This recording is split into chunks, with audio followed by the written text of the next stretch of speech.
Mundo Financiero Seguro, el podcast de Monitor Plus, le trae a usted lo último en las tendencias en la prevención de crimen financiero.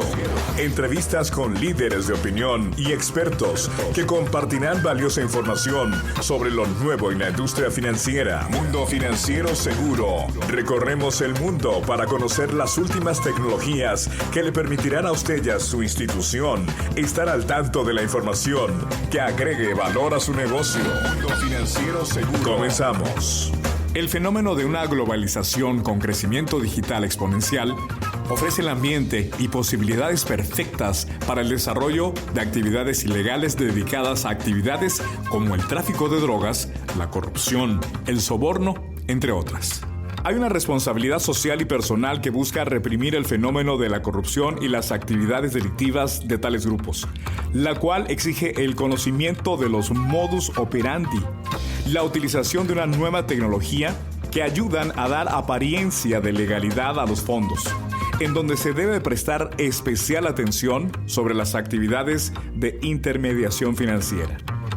Como respuesta a las recomendaciones planteadas por diferentes organismos internacionales, tales como la ONU, el Gafi, el Fondo Monetario Internacional, el Comité de Basilea, etc., las normas vigentes en la mayoría de los estados exigen la adopción de medidas de prevención y control de estos riesgos por múltiples sujetos obligados de diferentes sectores de la economía.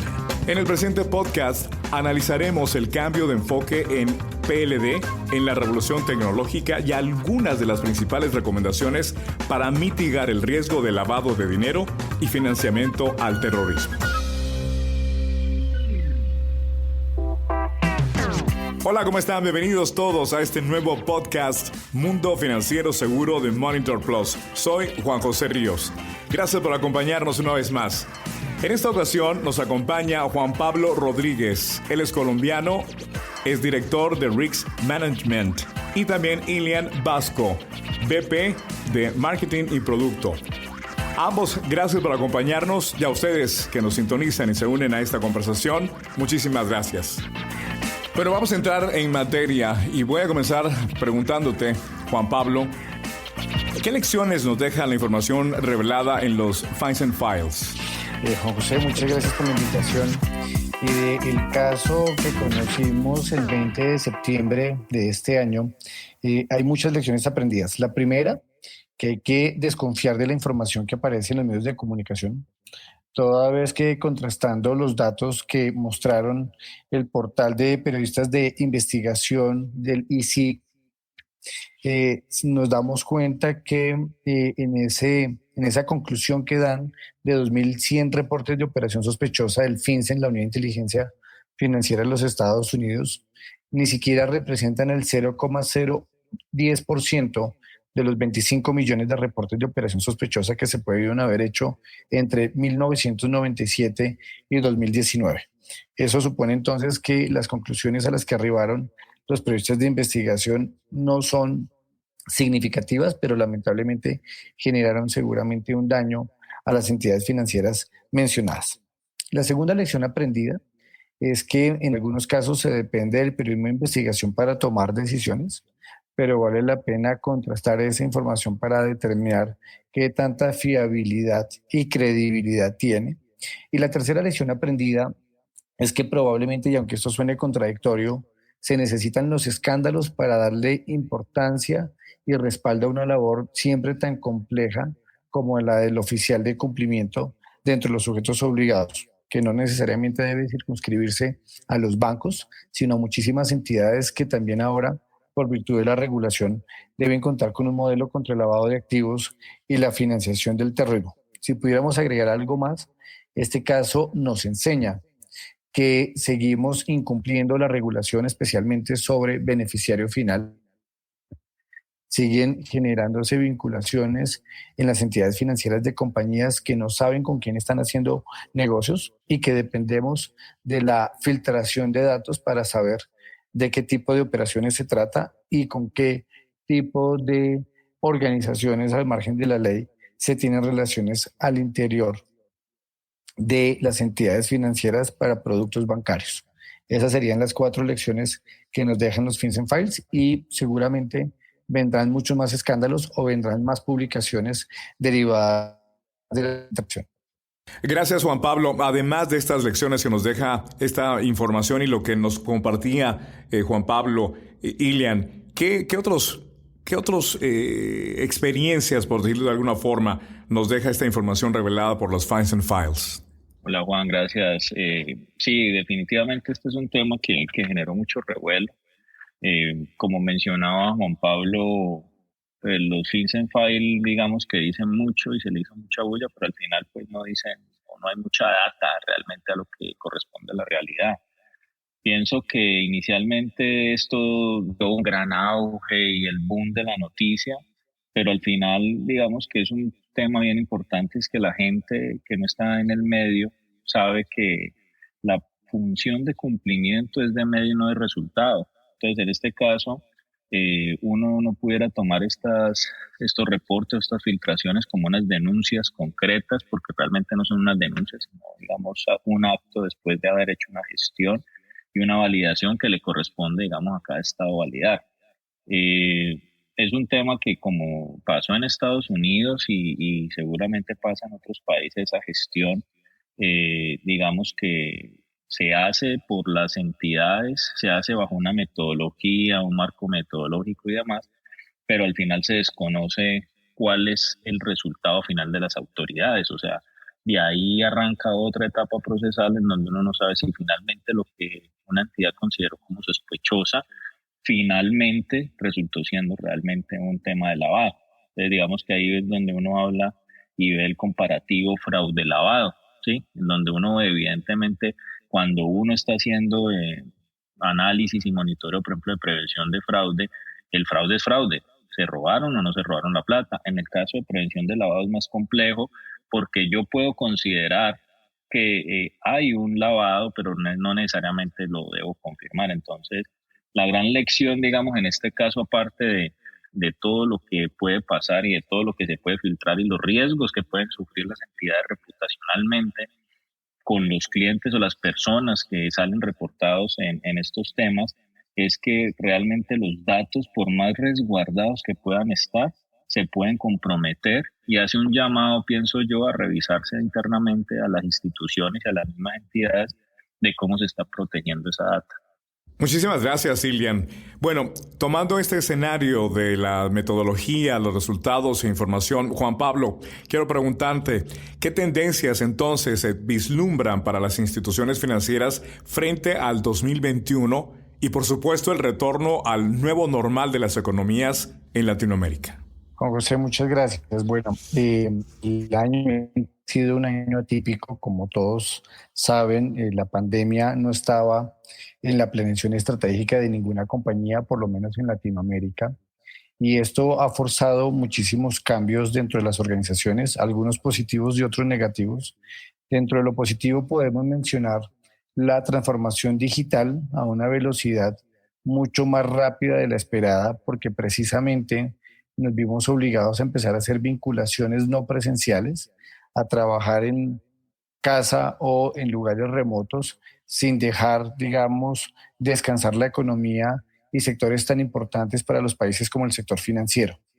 Eso significa que para 2021 es muy probable que la manera de vincular clientes, la manera de llevar a cabo las labores dentro de las entidades financieras siga siendo de forma remota. Probablemente los clientes ahora estarán mejor acostumbrados a una relación virtual y no necesariamente face to face, pero eso pudiera devenir en consecuencias, no quiero calificarlas de graves, pero sí habrá que empezar a entender las implicaciones que tengan, por ejemplo, el cierre de sucursales, porque ya no se justificaría una planta de personal en una oficina donde no van a ir los clientes. Pero por el otro lado, ante un aumento importante de las transacciones digitales, como bien comentaba Ilian Alejandro ahora hablando de los Fines and Files, habrá que resguardar y custodiar con mayor sigilo la información no solamente de la entidad financiera, sino también de los clientes, porque seguramente los hackers, los delincuentes cibernéticos, estarán muy atentos y muy pendientes a hacerse de esta información para cometer sus conductas delictivas. Finalmente, el 2021 pues se presenta como un año, ojalá, de recuperación económica, un año donde salgamos de la recesión que obligadamente hemos tenido con ocasión de la pandemia, pero además, y en el caso de Latinoamérica, con desastres naturales lamentables que no teníamos en la agenda. Significa entonces que habrá que estar muy, muy atentos al manejo del dinero, porque también los delincuentes estarán muy pendientes de colocar sus recursos a nombres de otras personas. Estoy hablando de los testaferros o las típicas mulas que prestan su nombre para eh, obtener un beneficio de esas transacciones. Y esto conecta perfectamente, Juan José, con el aumento en los niveles de desempleo. Cuando se frena la economía de manera tan abrupta como lo generó el COVID-19, pues muchas personas perdieron el empleo, no tienen manera de procurarse recursos para ellos y sus familias, y lamentablemente el crimen organizado encuentra aquí un caldo de cultivo para encontrar eh, cómplices de la comisión de sus conductas delictivas. Esas serían, digamos, las advertencias para el 2021. Muchas gracias, Juan Pablo. Bueno, además de estos puntos presentados por precisamente Juan Pablo, según tu perspectiva, Ilian, ¿hacia dónde vamos? ¿Qué futuro ves tú para las instituciones financieras frente a este 2021 que estamos a pocos días de arrancar y esta nueva normalidad en las economías de Latinoamérica, tomando en cuenta el escenario, la perspectiva y todas las características que presentan especialmente las economías en Latinoamérica? Yo creo que lo primero sería recalcar lo que mencionaba Juan Pablo. Realmente ahorita está el ambiente ideal, tanto de economía, tanto social, para que los delincuentes puedan aprovechar. Yo creo que ese es el primer punto y muy importante para tener en cuenta y vislumbrar en todo un marco de gestión de riesgos. Ese es uno de los principales riesgos porque hay muchas empresas que están, digamos, en declive, hay compañías que necesitan crecer y en ese aspecto, pues entonces puede salir los salvadores a entrar a salvar el negocio de una empresa o persona y pues digamos que está más susceptible a ese riesgo. Dentro de eso, pues yo veo otras también nacionales como, digamos, hay que hacer un análisis de contexto de esa evolución y cómo se va a comportar el tema actualmente de prevención del lavado de dinero con estos cambios. Definitivamente hay unos cambios en el comportamiento de los clientes, cambios en cómo va a trabajar la gente ahora en adelante, si va a haber o qué tanto se demorará esa recuperación económica. Hay un tema de cómo vamos a trabajar en las áreas de cumplimiento, esa gestión de riesgo, pero alineado a la estrategia, porque muchos de los empresarios y las compañías solamente están enfilando sus estrategias, están volviendo a replantearse muchos temas, entonces gestión de riesgo tiene que estar ahí, digamos, para poder saber hacia dónde va la compañía y cómo la va a proteger. También no podemos desconocer que hay modelos de negocio que realmente están apalancados con nuevas tecnologías y estas tecnologías son el potenciador para cubrir las necesidades actuales de los clientes que se generaron muchas o digamos, se crecieron exponencialmente por la pandemia. Entonces, es un sinnúmero de situaciones que se deben tener en cuenta y que hacen parte de este sistema o ecosistema de riesgos y de tendencias que se deben tener en cuenta. Hay otra que me parece muy importante y son los criptoactivos, en donde, como hablábamos hace poco, el crecimiento, por ejemplo, de estas monedas virtuales, el Bitcoin hace, si no, mi número no me fallan, más de un año estaba en $4,000, ahorita está alrededor de 18,000 algo, pues digamos que ha tenido un boom muy importante porque pues este mercado no lo regula nadie. Y esto también hace pues que facilite y hayan otros medios, canales propicios para lavar activos, sin dejar de lado que también las entidades hoy están incursionando en nuevas tecnologías de inteligencia artificial, machine learning, deep learning, que también hacen parte de estos modelos y que hacen, digamos, que la función de cumplimiento necesite mayores herramientas tecnológicas. Muchas gracias, Juan Pablo e Ilian. Ahora, si les parece, ¿por qué no hablamos sobre estrategias a futuro, pospandemia, o más bien viviendo con ella, con el COVID-19? Y en ese sentido, ¿qué tanto consideran que la gestión de riesgos de PLD sea un componente clave en la estrategia de las instituciones? Juan José, pues yo creo que no es ahora y tampoco como consecuencia de la pandemia, la prevención del lavado de dinero y ahora la financiación del terrorismo, pero sumémosle a esto el riesgo de financiación de proliferación de armas de destrucción masiva, dicho sea de paso, un riesgo que se incluyó en el SARLAF 4.0, la norma colombiana que se emitió el 2 de septiembre de este año y que empieza a regir el 2 de septiembre de 2021, siempre será una tarea estratégica que lamentablemente en algunos casos se sigue viendo como una labor menor o que solo se le da importancia cuando viene el regulador con alguna sanción o en el peor de los escenarios, la entidad sujeto obligado aparece vinculada a un caso penal. Creo que para 2021 y desde ahora, las entidades financieras y las demás entidades sujetos obligados de las normas antilavado y contra la financiación del terrorismo deben sincronizar desde las más altas instancias de la toma de decisiones en las compañías la labor de prevención y control de estos riesgos y recalco prevención y no evitación porque creo que ahí hemos cometido un error y es tratar de pensar que el delito se puede evitar, el delito se puede prevenir y por eso hablamos de un enfoque basado en riesgo. Y como herramientas importantes para contestar, Juan José, está la identidad digital.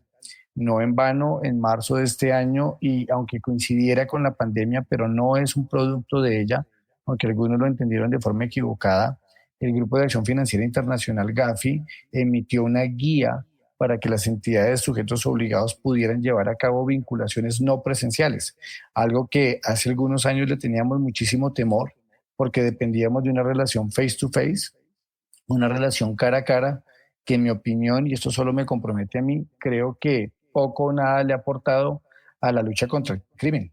No está probado que la relación cara a cara sea mejor o peor, o que sea mejor o peor en términos de control para prevenir las conductas delictivas. Creo que más que eso es importante la información y la información que cuente con tres requisitos: información completa, información actualizada e información verificada.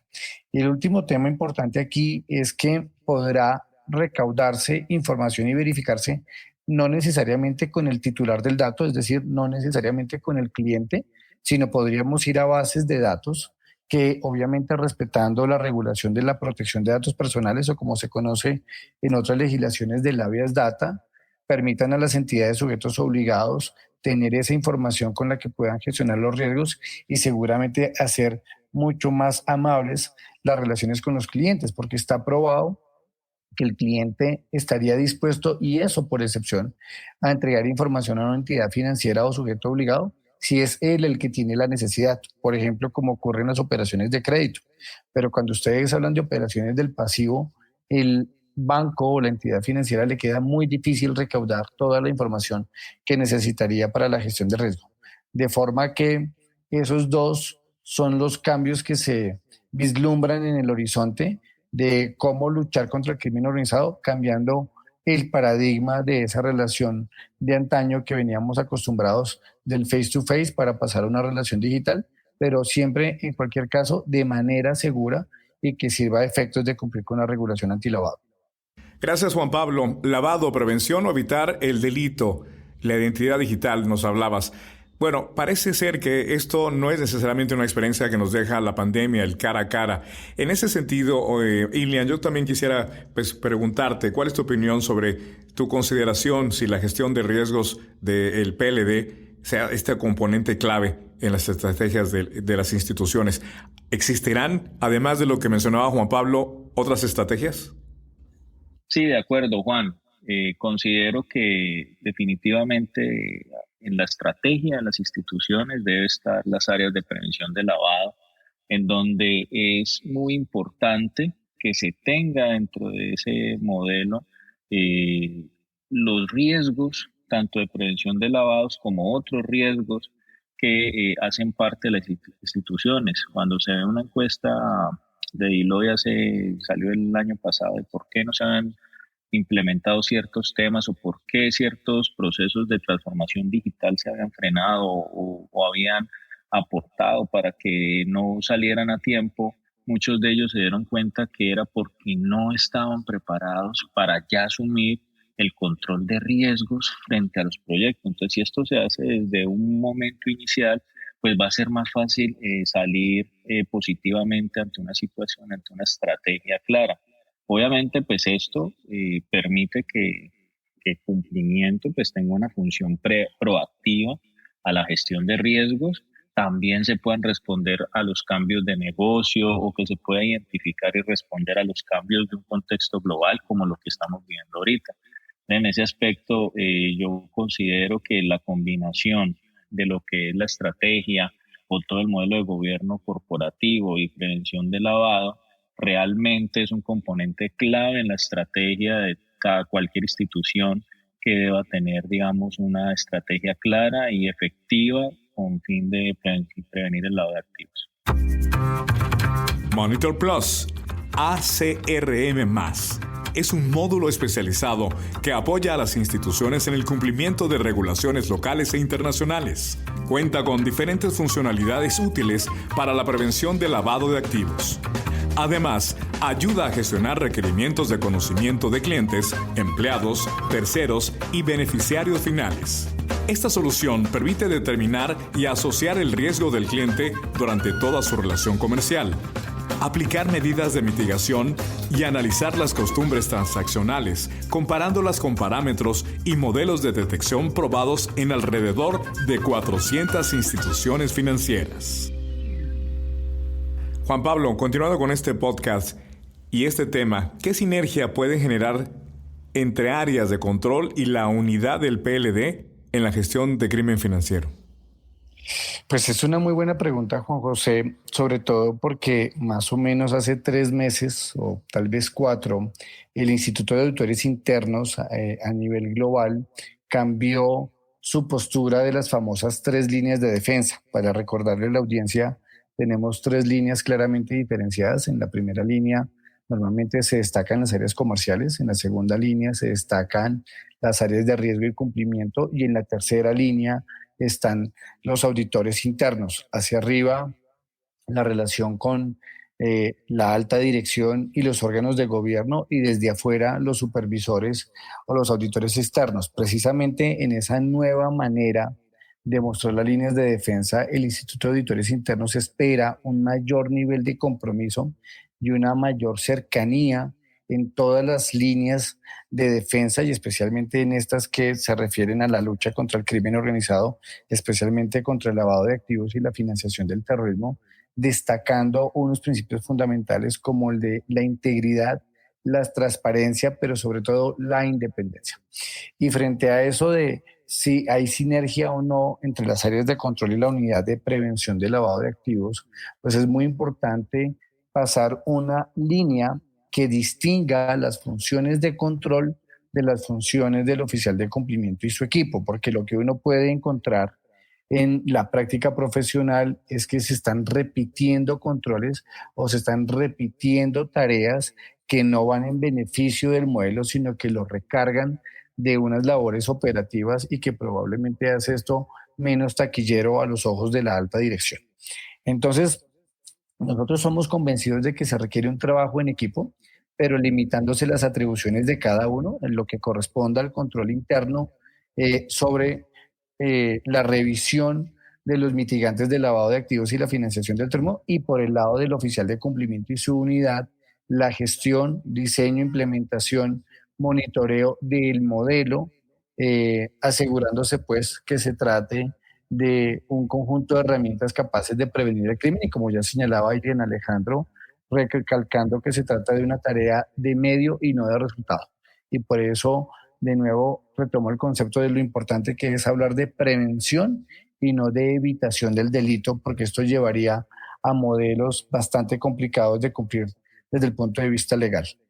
Y complementando más la pregunta sobre las áreas de control y la función de la unidad de PLD en la gestión del crimen financiero, Ilian, ¿algún punto adicional que puedas generar? Sí, precisamente en materia de sinergia entre áreas, digamos que yo creo que, como mencionaba Juan Pablo ahorita, uno de los puntos más importantes es ver cómo realmente nos incluimos como áreas de cumplimiento en todo el proceso de onboarding. digital. Toda esta parte de utilizar toda la información de vinculación, el conocimiento en canales electrónicos, de lo que ya está recaudando la institución, es como el primer frente, porque muchas normativas y los estándares están exigiendo que se haga una debida diligencia realmente en el mismo momento en que se está vinculando al cliente. En ese orden de ideas, sí hay que hacer unos procesos, hay que automatizar para no afectar la experiencia con el cliente, hay que automatizar ciertos temas que normalmente las recomendaciones que sean en real time para que pueda haber una validación en simultáneo en esta parte. También hay otras sinergias como con las áreas de prevención de fraude o ciberfraude, en donde se pueden utilizar herramientas de geolocalización, identificación de dispositivos, direcciones IP, que comúnmente hoy ya digamos que frente a algunos temas se veía algunas tipologías asociadas a la identificación de estos dispositivos desde hace muchos años, pero realmente no se estaban utilizando de una manera adecuada. Y por último, yo pienso que es el cambio de espectro, digamos, en donde hace necesario preguntarse si existe una mayor integración o no con las áreas de control tradicionales como la auditoría, la revisoría fiscal, para el caso de Colombia y otros países, o lo que comúnmente se conoce como las auditorías externas especializadas.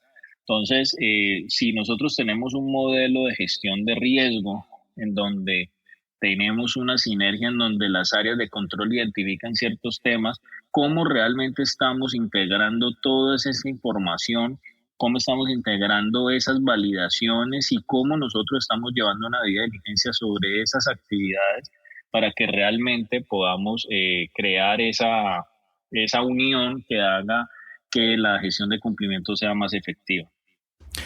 Gracias, Juan Pablo. Y ya para concluir con esta intervención tuya valiosísima, ¿cuáles son los retos que enfrentan las instituciones con nuevas tecnologías en la administración de riesgos del PLD?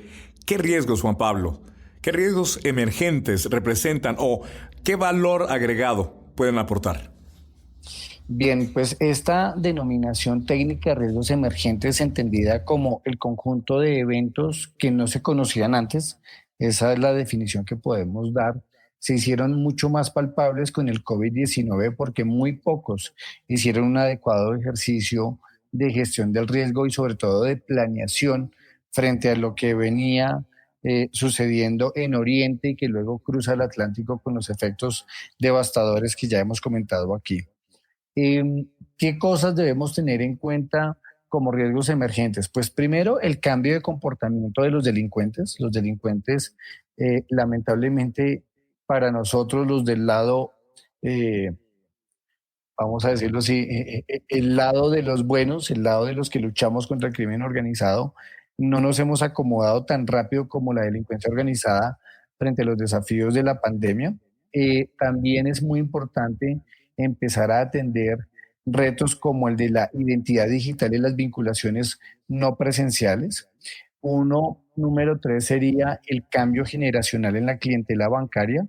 Es algo que probablemente algunos han desatendido, pero será muy importante empezar a darle gusto en productos y servicios y maneras de comunicación a los millennials, a personas que probablemente se comunican única y exclusivamente de manera virtual, que dependen de su teléfono, que dependen de los apps, que dependen de la información que pudiera caber en una pantalla y no estarán acostumbrados ni mucho menos a ir a una entidad financiera a sentarse, a hacer una fila o una línea y esperar largo tiempo.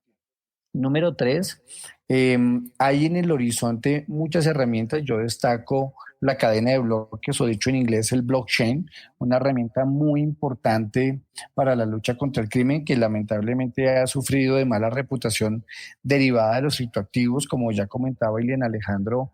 Es un sector sensible como muchos otros en la economía, pero yo diría respetuosamente que no deberíamos generalizar, como ocurre en algunas otras latitudes, que este tipo de negocios única y exclusivamente están al servicio del mundo criminal. Creo que tanto con los criptos como con el dinero en efectivo se pueden cometer conductas delictivas, pero también pueden llevarse a cabo conductas perfectamente ilícitas. Así que con el blockchain podemos encontrar una herramienta que por sus características de seguridad inmutabilidad y sobre todo de integridad en las transacciones pudiera asegurarnos una nueva manera de hacer negocios. De hecho, destaco ejemplos que se muestran en el libro de Revolución 4.0 de blockchain, como Banco Santander, que en España ya está probando cambiar el sistema SWIFT por tecnologías de cadena de bloques que son mucho más baratas y mucho más rápidas.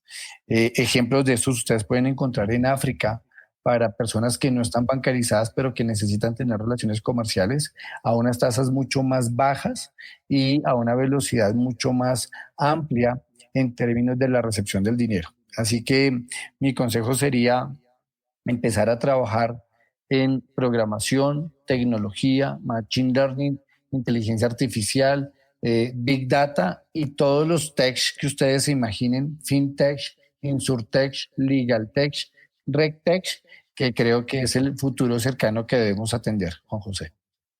Ilian, como hablamos, la pandemia no precisamente marcó estándares, pero sí retos para las instituciones y la inminente utilización de tecnologías en la forma de administración de riesgos PLD. Nuevos retos, nuevos riesgos. Además de lo que ya compartía Juan Pablo, ¿podrías tú agregar algo más? De acuerdo, yo creo que Juan Pablo hizo un muy buen resumen de todo lo que, digamos, son esos retos que se enfrentan, complementando y parte de lo que él mencionaba. Yo creo que hoy lo primero que se debe de plantear las áreas de cumplimiento es que se deben ajustar sus modelos de operación, digamos, frente a ese cumplimiento, valga la redundancia, de las nuevas exigencias del mercado, en donde evidentemente pues eso hay que hacer todo un replanteamiento de esa información, de esa metodología y empezar a ver cómo nos puede cambiar o sí, qué tanto tengo que cambiar. Yo creo que evidentemente sí hay que cambiar varios temas, tener en cuenta el cambio en comportamiento de los clientes. Muchos de ellos seguramente se van a dedicar a actividades totalmente diferentes. Ciertas economías no aguantan tener más de 6 meses de pérdidas o cierras o te transformas, cambias y ahí va a haber un cambio muy importante en gran base de nuestros clientes. El tema de, digamos, de los riesgos que por años también han sido conocidos, como lo mencionaba ahorita, el tema de cuentas mula y otros nuevos como el tema de cómo yo puedo hacer la identificación o la identidad digital, en donde realmente es importante y ese reto es cómo puedo usar la tecnología al favor de cumplimiento y cómo puedo aprovechar toda esa tecnología para incluirla en nuestro modelo y que genere un valor agregado. Y por último, pues realmente siento que tener un tiempo de control de tiempo real para no tener una afectación del customer experience, en donde realmente los procesos no sean manuales, que sean unos procesos automatizados y que haya poca fricción. Hoy hablamos con temas puntuales, hablamos de tendencias, de lecciones, de componentes claves, de sinergia y retos. Juan Pablo, especialmente para ti en este momento, en conclusiones, ¿algún punto final que desees compartir con nosotros en este podcast? Gracias, Juan, por la invitación y un saludo especial a toda la familia de Plus Technologies. Mi recomendación final, y que creo que es una enseñanza de la pandemia, es 3 conceptos importantes. El primero, el de velocidad del riesgo. El segundo, el de riesgo de conducta. Y el tercero, el de disciplina social. Cuando hablamos de velocidad del riesgo, la pandemia nos enseñó a que cualquier planeación que tengamos va a quedar echada por tierra. Todo lo que hicieron las compañías en septiembre, noviembre del año pasado, hoy no se ejecutó. Y si se ejecutó, seguramente se hizo de manera limitada porque los presupuestos se apretaron, tanto que en el mundo del compliance los expertos dijeron que se redujeron en 54% los dineros que se invertían en capacitación y consultoría. Entonces, cualquier evaluación que uno haga en términos de tiempo ni siquiera resiste un mes, sino que semana a semana pueden ir cambiando las cosas porque hoy no tenemos clarísimo si existe o no una vacuna o si el COVID va a terminar cediendo a los avances de la ciencia y de la medicina. Número 2, riesgo de conducta significa que las decisiones que hoy se tomen van a determinar el futuro positivo o negativo de la humanidad. y me disculpo por parecer un poco fatalista, pero haciendo investigaciones para las conferencias que he venido dictando este año, la China pudo haber contenido el 95% de contagios si hubiese adelantado 3 semanas las medidas de contención que luego tomó. Eso significa que quienes tienen el poder político de tomar decisiones les asiste una gran responsabilidad. Y el número 3, hablando de la disciplina social, y aprovecho para recomendarles un libro, El poder de los hábitos. Creo que hoy nos va a pasar factura la disciplina que tengamos en positivo o en negativo para luchar contra este enemigo invisible. Si la gente atiende las medidas de aislamiento, si la gente atiende las medidas de distanciamiento social, si utilizan la mascarilla, si no tienen necesidad de salir de su lugar de vivienda, pues seguramente podemos cantar victoria en el futuro cercano. De lo contrario, no va a ser así. Y esto tiene muchísimo que ver con la lucha contra el crimen. Si nosotros no tenemos un buen hábito de prevención del delito, pues difícilmente vamos a poder cantar victoria en un trabajo tan complejo como es luchar contra el lavado de activos y la financiación del terrorismo. Así que los invito a reflexionar sobre esos 3 puntos que he venido comentando y de nuevo muchísimas gracias por la invitación. Muchísimas gracias, Juan Pablo, por compartir con nosotros conocimientos y puntos de vista que valoramos infinitamente. En conclusión, Ilian, en este podcast Mundo Financiero Seguro de Monitor Plus, bueno, tocamos temas como la autorregulación, onboarding digital, gestión de riesgos emergentes, inteligencia artificial, nuevas tecnologías, el ciberlavado, los fines and files. Pero, Ilian, ¿cuál es, y con esto quisiera que fuera una conclusión de este podcast, cuál es el mejor aporte que ofrece Monitor Plus a sus clientes y a sus nuevos clientes dentro de este marco de el tema de este podcast? Gracias, Juan. Referente a tu pregunta, uno de los aportes más grandes es que las soluciones de PlusTey, en especial nuestro ACRM de Monitor Plus, lo que nosotros ofrecemos es una visión integral. ¿Esto qué quiere decir? Que no vas a tener sistemas que se conjugan o que trabajan como islas. Realmente vas a tener un sistema en donde vas a poder conjugar todos estos elementos, todos estos requerimientos. Vas a tener todo el tema de la calificación de riesgo de los clientes, vas a tener monitoreo transaccional, vas a tener la segmentación de los clientes. También tenemos la parte de gestión de riesgos tipo ISO 31000, en donde hay mucha integración de los datos de prevención de lavado que suben a los factores de riesgo y demás, en donde toda esta información y todos estos requerimientos convergen en un solo sistema. Entonces, gran parte de lo que nosotros ofrecemos en nuestras soluciones es poder dar y brindar todo ese cumplimiento integral sin necesidad de tener múltiples herramientas. Muchísimas gracias. Entonces era Ilian Vasco, VP de Marketing y Producto. Ilian, muchísimas gracias. Como siempre, valoramos muchísimo tu participación. A ti, muchas gracias, Juan José, por acompañarnos hoy, a Juan Pablo también por acompañarnos. Muy importante las apreciaciones y lo que nos comparte. Con mucho gusto. Un abrazo a todos, muy amables. Cuida, que estés bien. Chao. Chao. Era Juan Pablo Rodríguez, director de Risk Management. Y desde Colombia, Ilian Vasco, en este nuevo podcast, Mundo Financiero Seguro de Monitor Plus. Soy Juan José Ríos. Hasta la próxima y gracias por recomendarnos.